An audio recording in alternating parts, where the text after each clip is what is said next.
Hi everyone, this is Renee from Meadowlark Mystic, and I'm doing my second installment of my collection of tarot and oracle decks. I hope you enjoyed the first part of it. I'm going to open this drawer a little bit more. Today's decks look like they're going to be really fun, so let's just jump in. The first deck we have is the Wicca deck. And this is a really cool deck. It has a good guidebook, I'd say. So,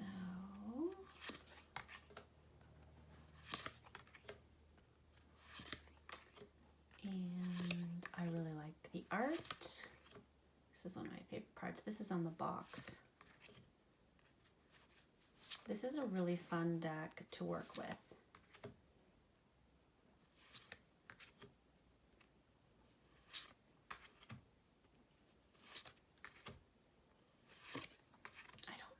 Out of print for a while, but I think it's readily available. Okay.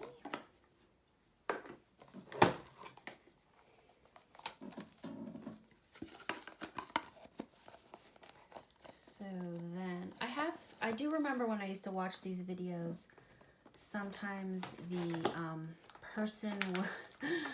the person would have the decks all set out, and I see why they did that now.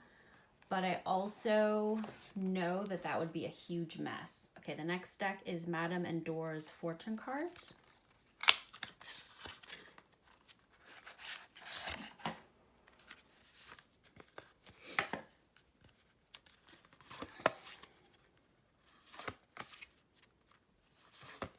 This is a really cool deck. It's a little spooky, but I found that every time I've used it, it's very accurate. It's a mishmash of a lot of different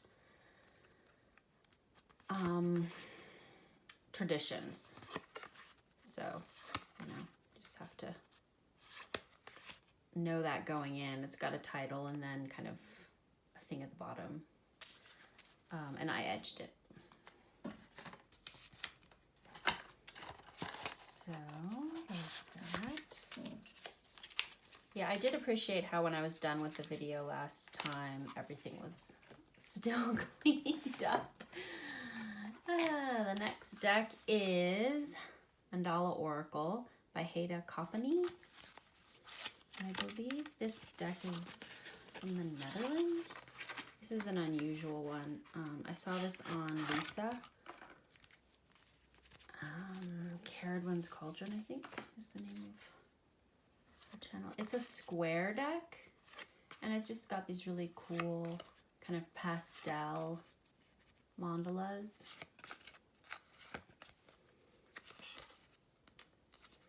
And then the back has a quote.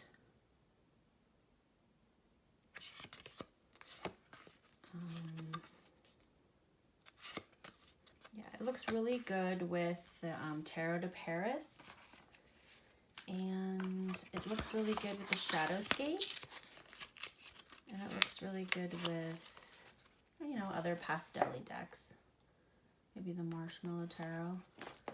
This is the Desert Dreamwalker Oracle by OTM Academy.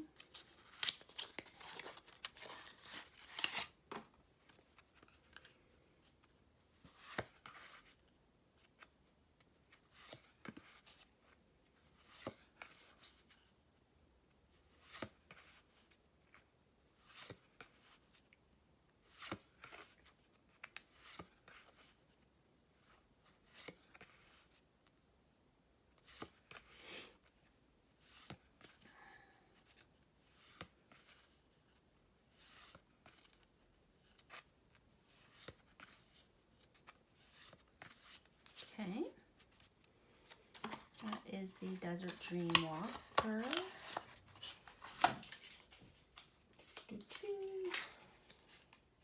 Yeah, I guess music would be better. Again, and also if I didn't struggle with the boxes. All right, the next one is the Abaton Keys.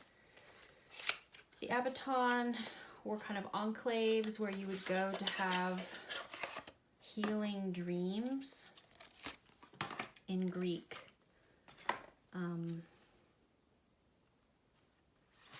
Yeah, like Greek tradition, like medical tradition. This is a collage deck and it's old school. You can see it's got some like pixelations in it, but I really like it. It's got different, kind of different suits, and they're color coded.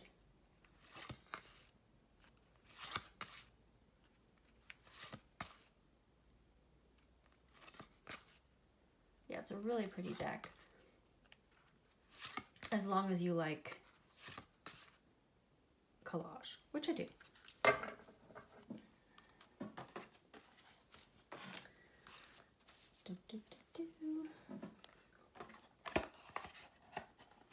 But it is kind of hard to get it back in its box. We'll see.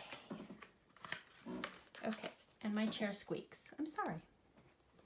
Okay, the next deck is this one. The Spirit of the Wheel Meditation deck. I used to use this one for my, this is the backs. I used to use this one for my year ahead, and then I started using the Nature Spirit Tarot Majors. And then there's another animal deck you'll see later from this artist that I started using. But I think I might go back to using this because it has, well, this one's more about the medicine wheel, obviously, I just said that. But it has a lot of animal energy in it. And it's just really gorgeous. It has the traditional names from certain tribes attached to different moons. I don't know anything more about that. Okay. Let's see. No, not that one. Then I have, this is the Celtic pack, Celtic Shamans pack, and it has been trimmed. This is a really powerful deck. And the artist is the artist who did the original Greenway, which was republished and redrawn as the Wildwood. I really love her art. Okay, it's the Celtic Shamans pack. I keep it in this pouch because the box is kind of big and unwieldy, but you really do need the book to kind of understand the full import. Okay, let's see. The next deck and the first tarot in this drawer is this one from Finland. It's the Kissa Tarot. And this is a cute, weird, weird little deck. It's got the same, it's funny, it's got the same cardstock as the Agni Roric that I showed last time. So this deck is in Finnish, I think, and there's cats in all of the cards. It's weird and quirky and I like it. I bought it, I think, for the art and because it's an oddball deck. It's very slippy. I like the rich kind of indigo. That's so cute. You do have to learn the, you know, they have the numbers, but you do have to learn the suit names. Or I guess you could, well, yeah, you kind of have to learn. Okay, so that's the Kissa Tarot.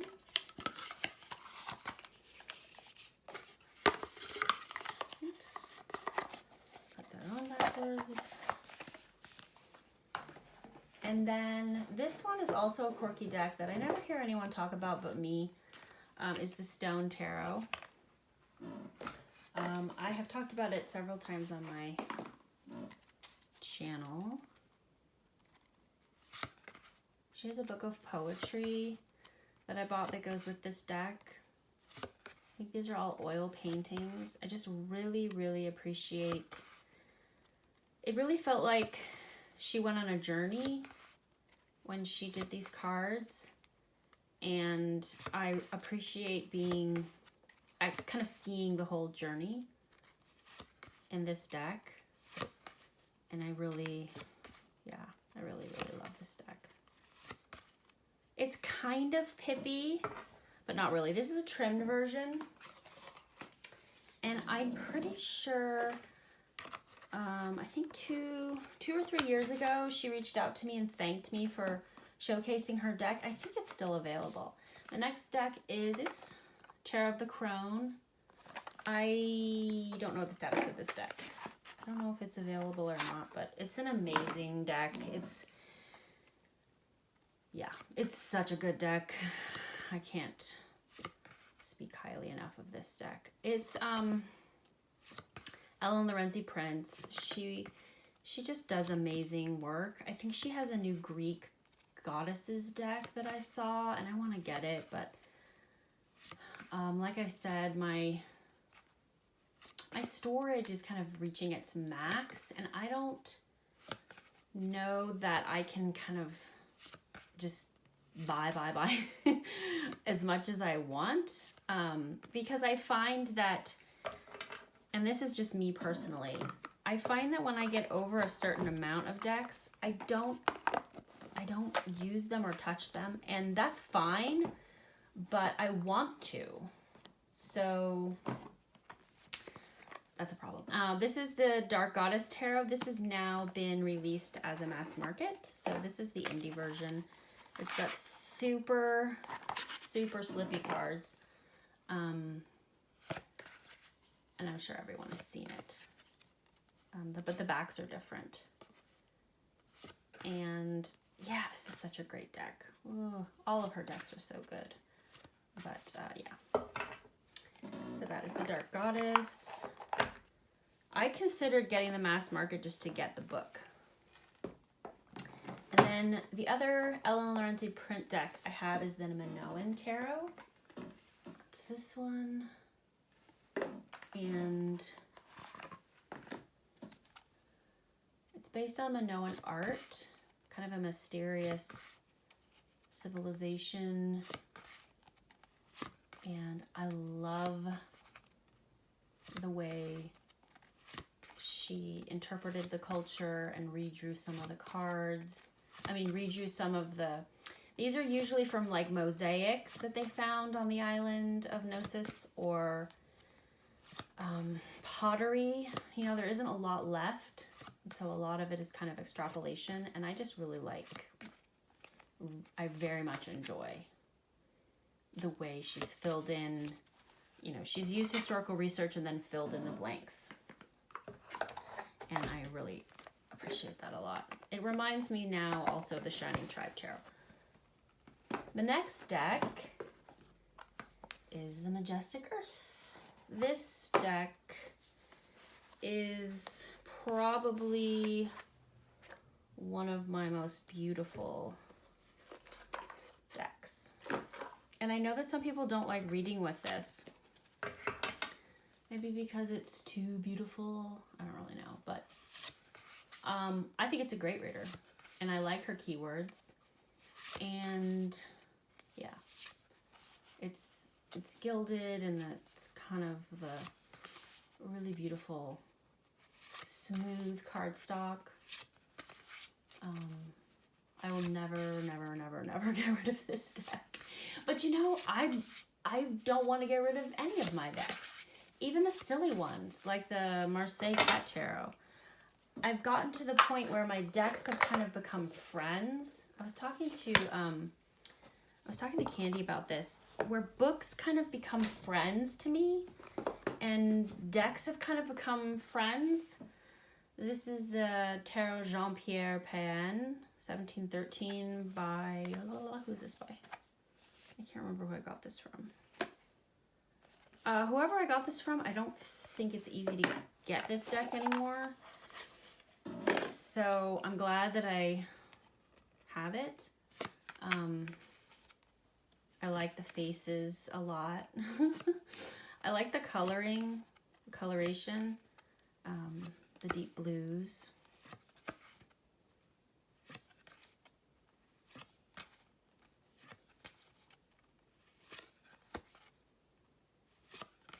I wanted to get more from this seller. I'm totally spacing out on who it was. I think he passed away. And that's just my chair, sorry. I think his name was Bill. And I was so sad when he passed away because he was so nice. Yeah, anyway. The next one is gonna be hard for me to get out. Is the Corte De Roque. And that's an Il Manigelo deck. I've seen people show this deck, so I know I'm not showing like really new. I like the little any new decks, but yeah, it's kind of like a deck of bookmarks, but like a super high quality paper, and it's got this almost naive, but also like kind of Byzantine flavor to it, which is really beautiful to me. So yeah, like look at that owl. Yeah, I just look at that bird. I just really love this deck. It's one of those like I had to have it for my collection kind of decks. Okay, the next one is the Fountain Tarot. I really like this deck a lot. It's a great reader. It is beautiful, original oil artwork. It's got a very clear voice, and it tends to de-escalate feelings, but reflect them really well. I find the artwork really beautiful. There's a kind of an openness and a spaciousness to it. Yeah. This deck, I think, was the first deck that opened me up to the artistry of tarot and how I started to fall in love with tarot for the art, not just for the reading. This is the Czech edition of the Shadowscapes. I got this edition because it's bigger than the one you can get in the States. And, you know, I think everyone who sees this deck wishes that it was bigger, and this edition is a little bit bigger. It's just such a beautiful deck. Whenever I get it out, like right now, I think to myself, why do you ever put this deck away? It's so, so beautiful. Really. So beautiful. I had to write little cheats on the bottom. You'd think that after all these years, I mean, it's not like I've been reading for 20 years or anything, but a long time. Like most decks don't trip me up, but for some reason I get so lost in the artwork that I start to forget I'm even reading tarot. So because it's in Czech at the bottom, I mean, obviously that the majors are not hard, but the anyway, so I had to put little cheats at the bottom, but I just love this deck so much. It's so pretty. It's gilded, and you know, unfortunately the book is in Czech, so I can't read that, but it's really pretty. Okay, that is the Shadowscapes. The next deck is Le Tarot Archetypal by Dystopia Tinta. And this is such a cool deck. It kind of reminds me a little bit of tattoo art.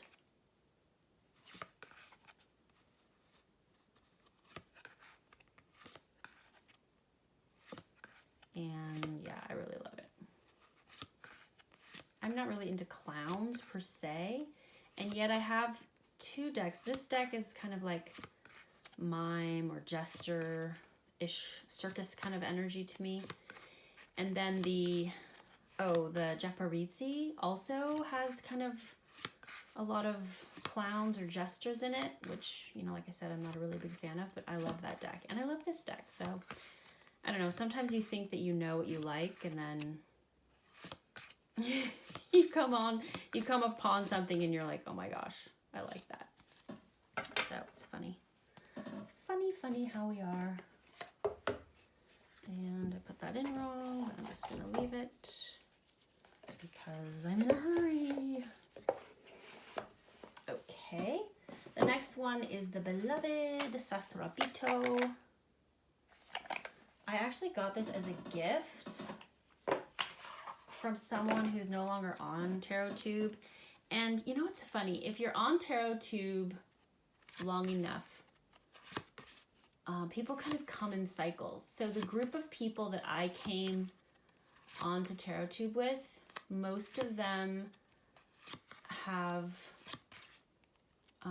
that I became kind of not close friends with, but friends with. A lot of them are no longer making videos or even on TarotTube at all. And when it started happening, because some of the people I met had been on it for a long time, and when they left, I was like so sad. I was like, oh my gosh, like this guy. I was so sad. But now that I've been on for a while and I've seen cycles of people come and go and a lot of the drama that can happen behind the scenes, I understand why people leave. Or they don't just, I mean, it's not always about leaving. Sometimes it's just about wandering away, or your priorities change, which is, you know, what's been happening with me. You know, sometimes life gets in the way. So that's the Sassorabito. And then the next one is the Super Lunaris. This is such a beautiful deck. It's so smart and modern, and like it's modern, and I love the gold. No, it's like a rose. It's modern, but mythological as well. I'm not exactly sure how they did it, but they did it so well. It's such a good reader. I love the cardstock. I love the world they created. There's nothing about this deck that I don't like. I think this is the first edition, and I think there might have been some changes to maybe the Empress. I'm not really sure, but it's definitely a favorite. Definitely a favorite. So I'm trying to go faster than yesterday, because yesterday it was a 48-minute video, and if I'm not gonna put any of the titles, like if I'm not gonna tell you guys what it is, that's a lot to kind of go through. This is the Wild Unknown. Everybody's seen it, except my edition you haven't seen, because I had some trouble bonding with this deck, so I colored it. So like the Chrysalis, and like the Tarot of the Four Elements, and what's another deck? Maybe those are the only decks. I colored these cards, added color with some of them, like you can't really, I don't know if you can see the pink, with colored pencils, because this cardstock, unlike really laminated cardstock, accepted it. So, yay. So this is my custom colored Wild Unknown. Like a lot of people, the Wild Unknown opened up my ability to read decks that were not, you know, Rider-Waite-Smith. But I will say that the Nature Spirit Tarot is actually the tarot that helped me learn to read. Oops, I didn't want to put that there. Okay, the next one is the Mystic Mondays.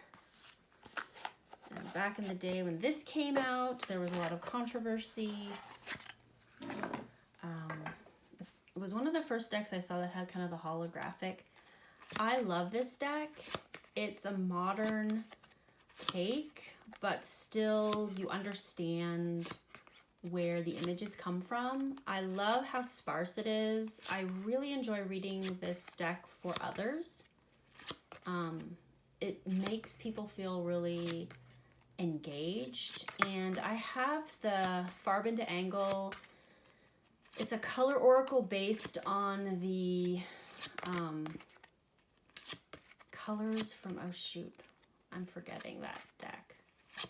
Anyway, I read it with this oracle that's all about these bubbles and colors, and it reads so well. But that story made no sense because I actually didn't tell you what the deck was, and I'm totally forgetting what it is, so you'll have to excuse me. Okay, the next one is in a soap box, and it is the Truth Seekers Tarot. And this deck is a funny little deck. The princesses, none of them have shirts on, inexplicably, but I've come to think that they're like that because they're just like super unrestrained and free. So that's how I read this deck. This deck is actually one of the reasons that I started talking to Don Michelle from Don Michelle Tarot, because we both loved this deck, and either I featured it in a video or she featured it in a video, and it's just so rare. Nobody ever talks about this deck, and so we were kind of geeking out on this deck together. So when I see this deck, I think of her, which is funny. Because this is it's a quirky, strange little deck, but it's really pretty. It's got kind of a storybook vibe, and I keep it, like I said, in this soap box, and so it smells like soap, which is funny. Okay, two more decks for this drawer. This is the Kaleida Tarot by Crystal Banner. I really like this deck a lot. It is, it's a reinterpretation of tarot in a modern way, but the choices that she makes are just it's so easy to understand. Like, immediately you get why she chose that, and I just love it. I love the choices that she made, and I love how she brought it into the current world that we're in. But it's just, I love it. She has several decks now, I think. And, she's very, very successful and creative. These are the backs. Ooh. This was, I think this was the independent version. I'm not really sure. Did it go past market? I'm not sure. And the last one in this drawer is the Prairie Tarot. I got this deck because it reminded me of where I used to live in Central California. It's got a white Western aesthetic with probably inappropriate and appropriative images in it. So I do not usually post this deck on social media at all, but this is a deck collection video, so I wanted to show it to you. Like, if you're talking about the westward expansion of white settlers, you can't, I feel like it'd be whitewashing if you didn't talk about, the real ugly aspects of it. So I get that, but on the other hand, how can you portray it in a way that's like this? Like, yeah. But it's a beautiful deck, and it does remind me of a place and time in my life, and also a place and time in the United States. So it's a conflicted deck, let's say that. That is the Prairie Tarot. Okay, that's video number 2. That's drawer number 2, and I will talk to you again. Oh, no, wait. I've got 2 more over here. I forgot. Shoot. I was going to say I'll talk to you again soon. Yippee! But not yet. So these 2 decks. The Animal Spirit and the Goddess Knowledge cards.